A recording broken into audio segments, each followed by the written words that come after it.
Hey, everybody, James Prendamano here from the Prereal Podcast. So this week we were joined by Robert Chang. Robert's got an interesting story.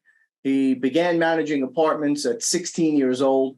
He's kind of done everything you can imagine in the business. Management's something that's scared us, to be honest, over the years. We haven't launched that side of the business, but coming out of this podcast, I learned so much from Robert on the other side. And what an amazing vertical integration this could be for Prereal. So please give this a listen. This guy is a wealth of knowledge. We picked up a lot of information on the management side. We're excited about it, and we hope it delivers value for you as always. Check it out. Robert Chang this week on the Prereal Podcast. Thanks, everyone.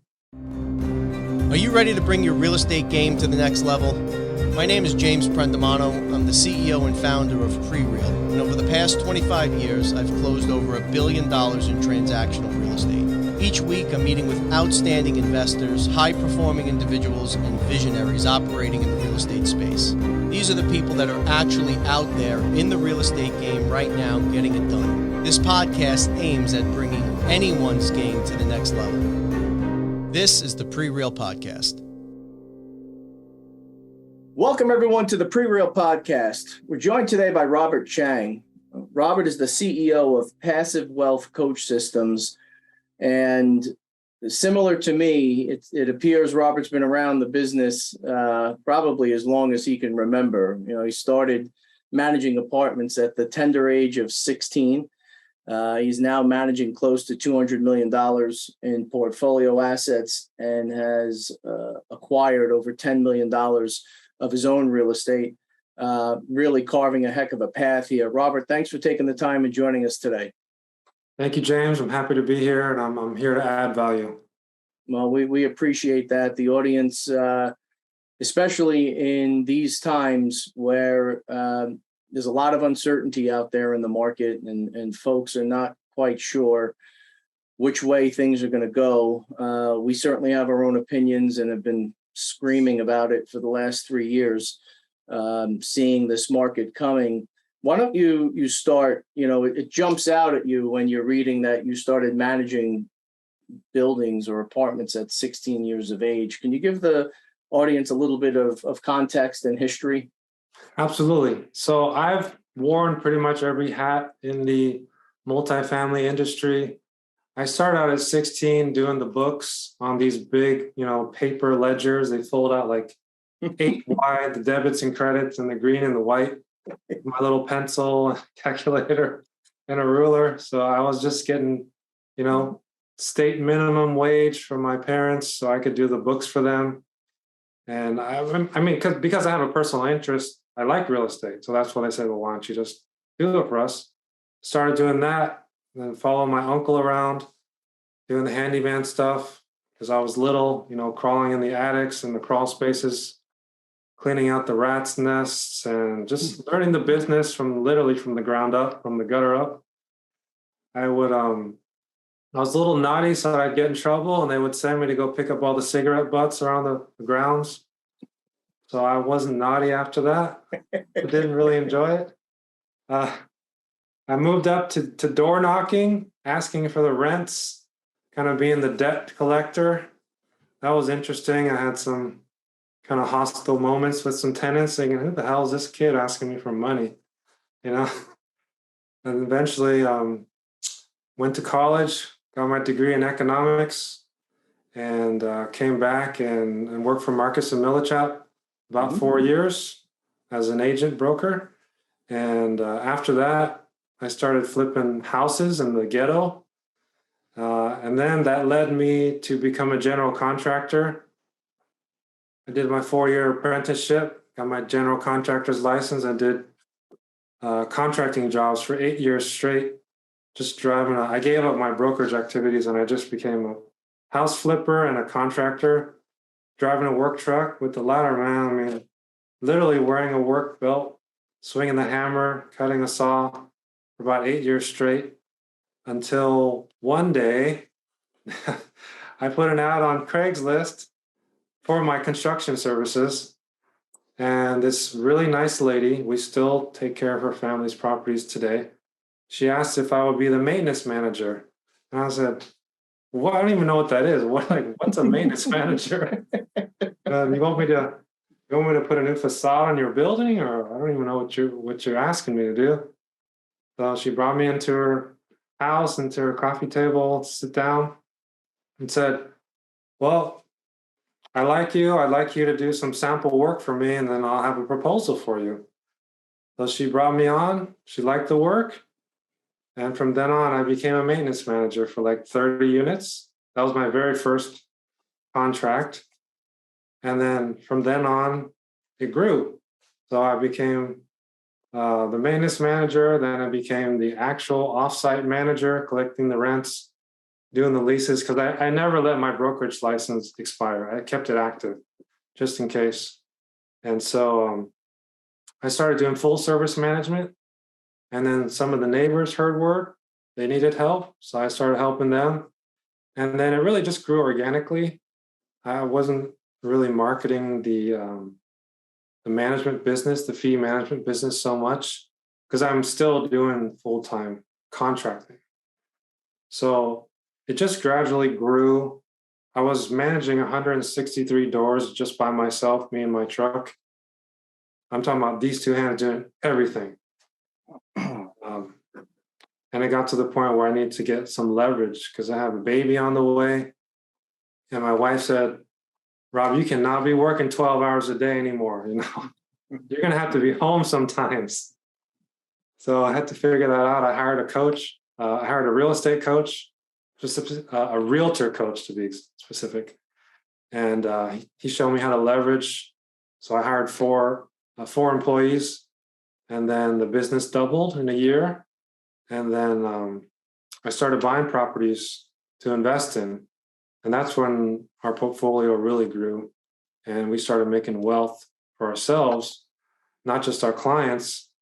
And it got to a point where we just want to give back. We want to start teaching these lessons to people. But what is it about the game, as I call it, that you love?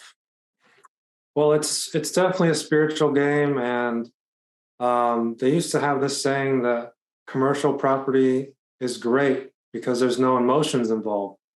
But you and I both know that's not true. Yeah. I mean, you think only home buyers and home sellers get emotional? No. There's tons of emotions tied to properties that can serve as a generational wealth source for someone's family. And because of that, most of the jump offs are the homes that people buy, right? They should treat them as investments, but maybe they don't. Maybe they should. And that's why I'm so passionate about real estate, because the statistics say 90% of all the millionaires in the States came from real estate. And in that subset, 80%, which is a humongous chunk, they're first-gen millionaires. So it's not crypto. It's not SEO, right? It's good old-fashioned real estate. It's not becoming an actor or a musician. It's predictable, right? It's slow-moving. Even if it's crashing like in slow motion. Yeah. You're not going to lose your shirt if you have one bad day in real estate. And everyone needs a place to live. It's going to be around forever, even when, Facebook invents sleeping pods. They're still going to need a piece of land to sit on. You know what I mean? Yeah. So that's why I'm passionate about real estate, because people have fears about it. And there really are no fears that are like as big as your survival. It's just a matter of getting educated, getting a mentor, getting a coach, getting a partner, getting someone who can take you to the next level. What does passive wealth mean to you? What does it mean to the company? When you say passive wealth, what does that speak to for the audience? Sure. So we all know that term passive income. It's thrown around on a daily basis through single, double, triple net, absolute net properties, right? But what does it really mean? Passive income is kind of like, okay, I get $100 a month. That's passive income. It could come from anything. It could come from affiliate marketing, right? But passive wealth, that's just a whole nother level. Passive wealth is how you get financial freedom in your sleep, right? Because when you amass a certain amount of properties, on average, they might appreciate 10% a year. And when you compound that, the properties are creating wealth for you while you sleep.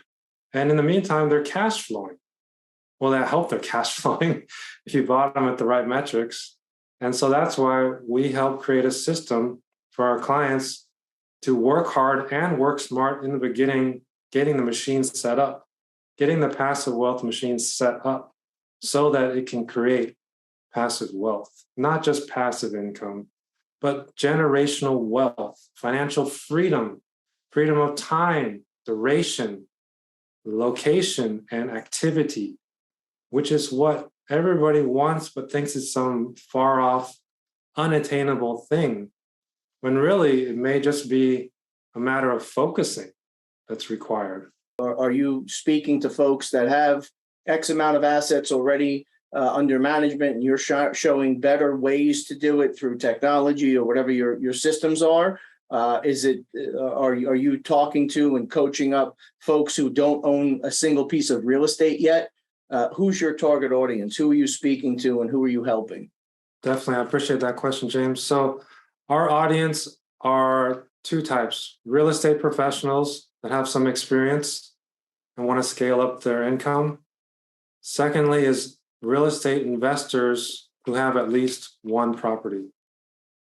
We're really not focusing on newbies that have no assets and no real estate licenses whatsoever, simply because there's just a big gap there to bridge. But once you at least have a license, some experience, you've sold some homes, maybe you started managing a few homes, then you have some foundation we can definitely build upon. And if you own one or two properties, which is 10 million, a head count of 10 million people in the States only own 1 or 2 units of rental properties, they don't know how to scale. I mean, that's obvious. There's fear holding them back, or maybe family members who aren't on board because they don't have a mentor or a system to follow. And that's where we come in.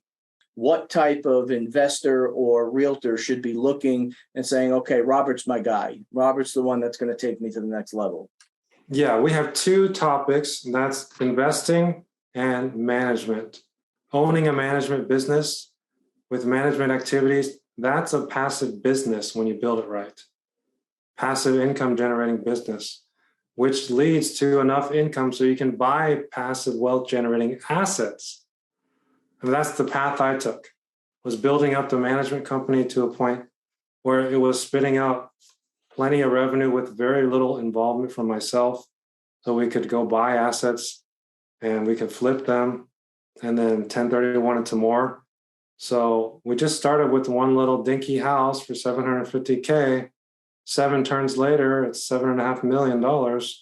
So it's not that hard. I'm not that smart of a guy, so I'm not a rocket scientist. I just went to econ at UC Irvine, for goodness sakes. You know, come on. I was changing toilets 7 years ago. I had no other job. That was my only job at the time. So I've been that realtor driving around clients like 10 trips with buyers in my back seat. That's 10 weekends away from my family. And I don't get paid a dime because they couldn't get an offer accepted. I've been there. I know a lot of realtors are really frustrated. I think the stat was 87% fail, which is, that's horrible. But they fail because they quit because they're not making money. And I know property management is seen as like the ugly duckling of the real estate world. It's not glamorous. Like you're not in a REIT. You're not doing lending. It's not a cushy office job like a title company or something like that. It's associated with being a blue collar job, right? But the thing is that we learned it's recession proof and pandemic proof. It's an essential business. And we grew during the pandemic. That's how I know that if you're a realtor and you add this little management thing as a side hustle, if you say, yes, I'll lease up your house, or sure, I'll watch your 10-plex when you go to the Bahamas, if you go ahead and say yes instead of stop saying no every time because it's beneath you, you might enjoy some passive income. So what have I missed here? And what does the process look like? Is this a 6-month, a 6-year program? How do we get to that level where we can scale, manage our own, manage externally? And is it residential and commercial management, or are those completely separate disciplines, programs, software, skill sets, and everything else? Sure. Our program is geared towards residential, meaning, smaller properties, apartment complexes. We do manage some commercial property, but just as a favor to those clients that we've known for so long. But because the leases are different, the policies are different. A gross lease versus an apartment complex is going to have different policies for expenses and whatnot. So it's easier for us just to focus on the apartment niche, the multifamily niche. And for a company like yours that's very established, adding on that arm of in-house management team, it wouldn't be that involved. There would be setup, but the benefits, if you just focus on the benefits, right? You're in front of the apartment owners on a daily basis. Now the high-end tenant base becomes your possible, I want to buy a home when I move out client base, right? And you know where people are. You get more staff. Now your maintenance crew becomes your remodeling crew for your own projects. You have more buying power. You have more local networking power. So is it right for you? I mean, that's a personal business question. And how long are we don't do a one-size-fits-all course. So it all depends on what the client's goals are. Or we have to do a roadmap for each client and see what the gap is and how we're going to get them there. See, if someone's already having 50 units under management, they want to get to 200, that's a different map than somebody that owns 10 units and wants to get to owning 40, right? It's a different map. We serve both niches, but it's just a different map. And how long it's going to take for them to get there, well, that depends. Do they own all the properties free and clear? Do they have debt? What's the market looking like? How long have they owned them? Which way do they want to go? Do they want to get partners? Do they want to do it themselves?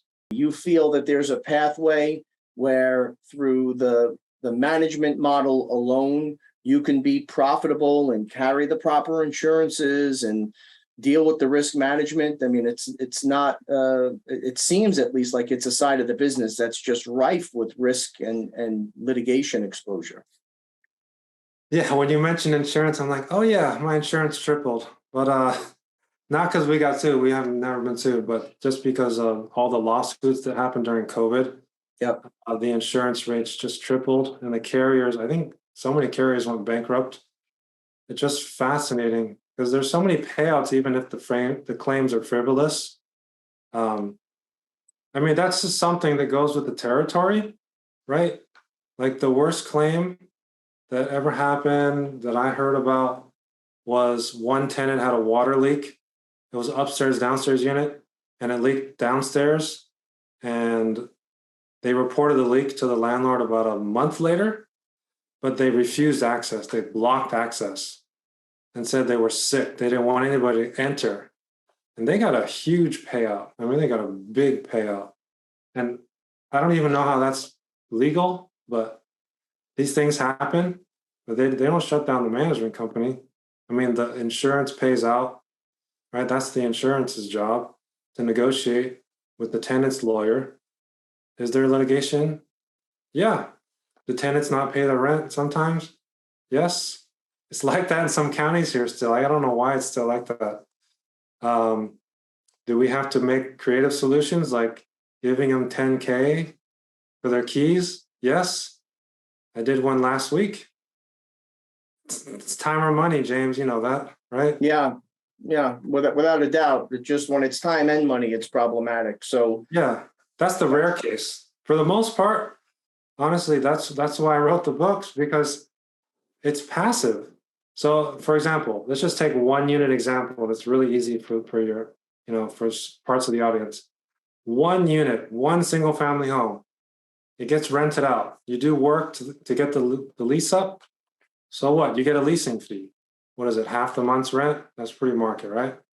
And then they move in and they're going to need some tune-ups within 2 weeks. That's fine.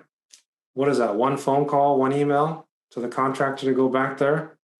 So that's 1 hour payroll so far. And you're still getting a monthly management fee. They might call you 2 to 3 times during the next 12 months.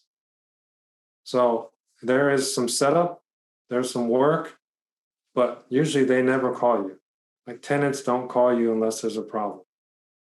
Now, your fee structure, when you had noted your insurance tripled, right? My understanding and experience with this is it's a set percentage, 3, 4, 5, 6%, whatever it is the what you charge ownership on gross receipts that's collected. Is there a carve out or is there a hedge against things like your insurance tripling? Is it cost plus the percentage, or is that just something that you eat in that calendar year and then you recast it in the next calendar year? How does that work? Our personal business model is we don't charge any junk fees. We don't charge mailing or, like anything extra. We don't charge extra admin fee or an on-site inspection fee. It's just a straight percentage. And some people in parts of the country, you'll need to charge what's called a minimum fee. So even if, because you have to know your running costs.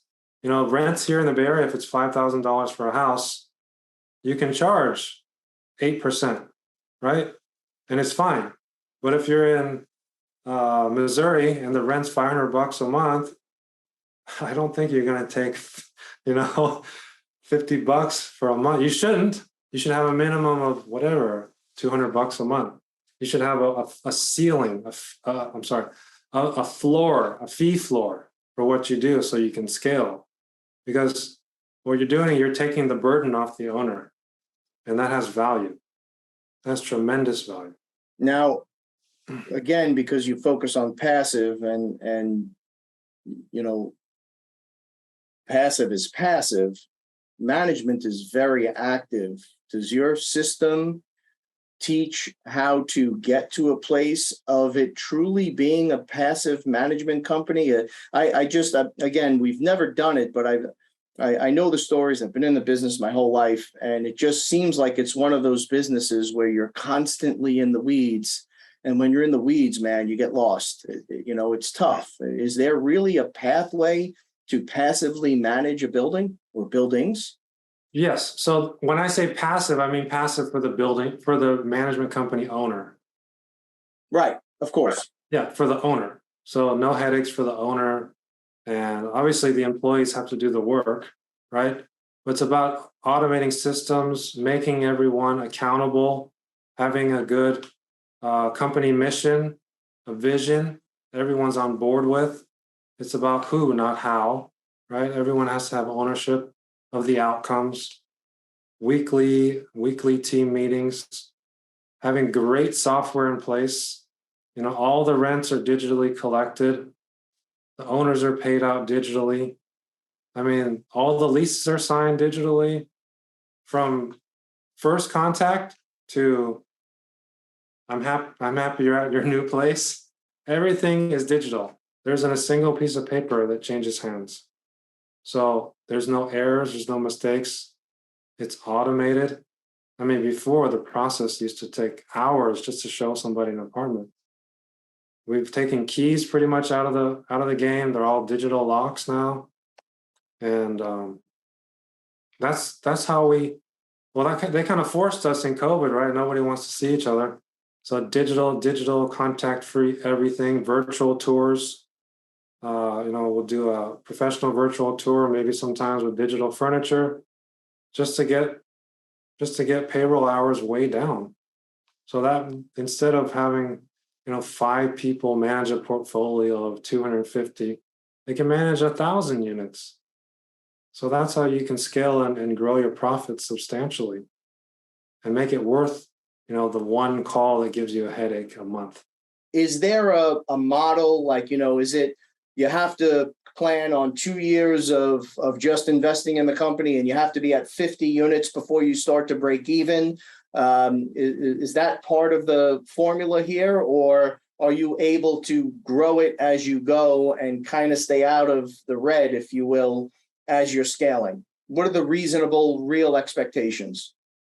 I think, especially if you're already a realtor, right? You already have your forms. We're talking about me, baby. We're going to do this management thing. Yeah, I'm calling you after this. You've got me convinced already. Okay. We're doing this. So yeah, you're a realtor. You're in the business. You've got infrastructure. You want to launch this part of your company. I think within 6 months, implementation, everything you should be rolling. Just a matter of getting the units online, right? The systems are not that hard. It's just putting the employees in place. Since it's not you, you need a GM of property management. You need your leasing team. You need your maintenance team, which you can easily just outsource to start with, meaning you just hire a general contractor who has at least 3 or 4 employees who can handle the workload.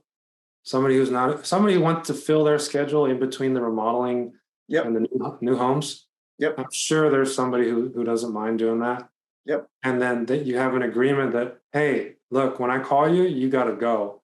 And when I call you on Saturday, Sunday, not me, but when anybody on the team emails you the work order, you have to be responsible. And they say yes, and then you still have 3 backup vendors.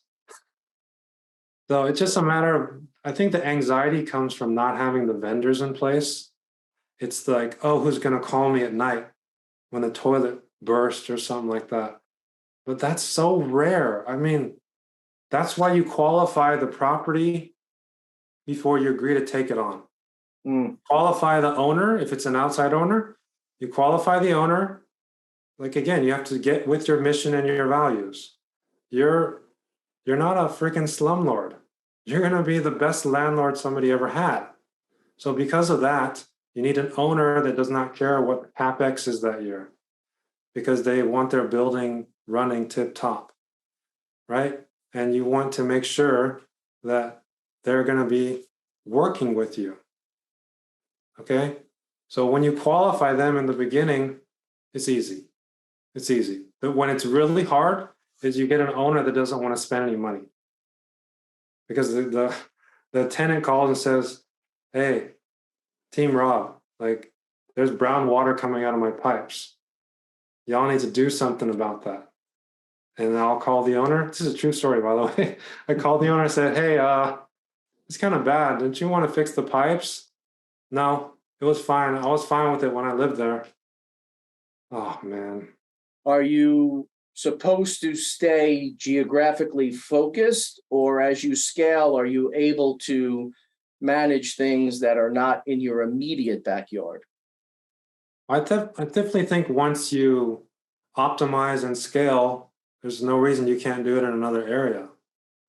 But just going back to the topic we just talked about, the third point, which is extremely important, is to train the tenant base. You have to train and condition the tenant base, positively reinforce their mindset to report little problems before they become huge problems. That's why we do real frequent maintenance surveys, which is just a click of a button in the software, just a click, which means you're training the tenant to tell you, oh, there's a little bubble in the ceiling. It's like the size of a quarter. I didn't see it yesterday. You're training them to tell you right away, not how most tenants wrongly think, I'm not going to bother, James Management Incorporated because it's Saturday and nobody wants to take my call. I'll call them in like 10 days when I feel like it. Meanwhile, it becomes a bubble in the ceiling and then creates mold, and a $200 fix becomes $20,000 and an insurance claim and hotel stays. So we condition all the tenants to happily report, so that we can fix it, keep them happy, keep them renewing, get them to tell their friends and family to move in the complex. And that creates synergy. Because what you don't want is tenants and landlords butting heads. That's when they start damaging the property. That's when they start littering the property, instead of taking care of it like it's their own. Now you have a force of like pseudo managers of the property. So it's about, you can create your own environment. You know that. It's just, you can create a bad environment, you can create a good one. So why not just create a good one? And I would assume that the management, as you're cultivating this relationship, as you had noted earlier, you're in the room with the owner. That becomes a conduit then for when they want to sell. You're a natural person to speak to about acquiring the asset. Does that make sense? Of course. You are the first line of everything for them. And then you just get a quick authorization. Like, I just want to make sure I'm not going to ask any of the tenants to move, but if they express interest, we're going to go ahead and ask to be their broker. Just want to give you a ethical heads up. Make sure it's okay. Once you do, game on. So you've got a book, 7-Step Blueprint to Wealth. Is that focused on the management side or on the ownership side? The first book, this one's focused more 80% on the management and 20% on investment, because you can really never separate the two. You're either self-managing or you're managing the manager. And so just like you said, you wore all the hats when you were younger. So you do a much better job managing since you know how to do it yourself. And this book is providing value for those who want to build a management business or grow it, or simply know more about it so they have insight on how to manage their portfolio they own. My second book is coming out January 1st, and that's 80% on investing, 20% on managing. And can we get a sneak peek on the title? This one is the heroic system. It's a 7-step, that's why it's heroics. And the next one, I haven't finalized the title, but it's a pressure, PRESSURE, pressure system for investing in real estate. Where's the best place for folks to find you, Robert? They can get on my website, passivewealthcoaching.com. They can also find me on Facebook. Same thing, Passive Wealth Coaching, Facebook business page. Same thing on LinkedIn, Passive Wealth Coaching. As always, folks, the links will be below. Definitely check out Robert's content. He's got a lot of content out there, very helpful stuff, some neat videos, some funny videos. Robert, it's been an absolute pleasure. Thank you so much for joining and sharing the story with us. It's been an honor, James, and I look forward to continue the chat. Absolutely. Prereal Management coming soon, baby. Brought to you by Robert Chang. Let's make it happen. All right. Thank you, Robert. Everybody out there, as always, please stay safe.